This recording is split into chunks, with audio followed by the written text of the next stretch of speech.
એમની નિશ્રામાં પરમાત્માની ભક્તિ કરવી એ પણ જીવનને એક લાવો. જ્ઞાની ભગવંતોએ મોક્ષમાં જવા માટેના મુખ્ય 2 રસ્તાઓ બતાવ્યા, એક પ્રભુ ભક્તિ અને બીજું તપ.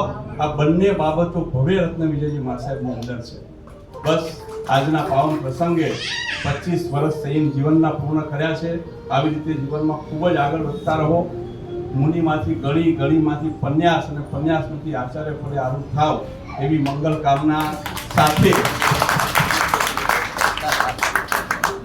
છેલ્લે આલ્બર્ટ આઇન્સ્ટાઈનની એક નાનકડી વાત કહીને વાતને પૂર્ણ કરવી છે. આલ્બર્ટ આઇન્સ્ટાઈનને એક યુવાન મળવા આવે છે અને પ્રશ્ન પૂછે છે, sir what is the meaning of life? ત્યારે આલ્બર્ટ આઇન્સ્ટાઈન એટલું કહે છે, young man there is no meaning of life. જીવનનો અર્થ શું છે? જીવનનો કોઈ જ અર્થ નથી.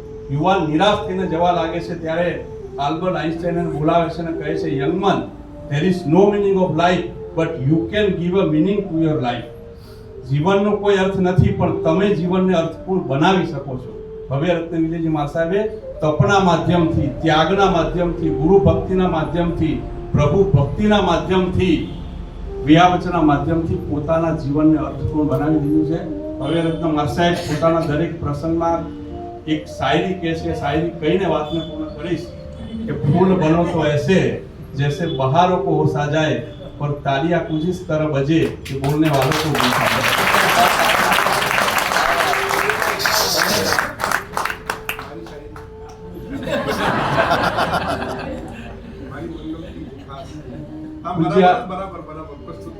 પૂજ્ય આચાર્ય ભગવાન શ્રી રત્ન સુરેશ્વરજી મહારાજ સાહેબ ના स्वभाव ने अनुसार 4 पंक्तियों.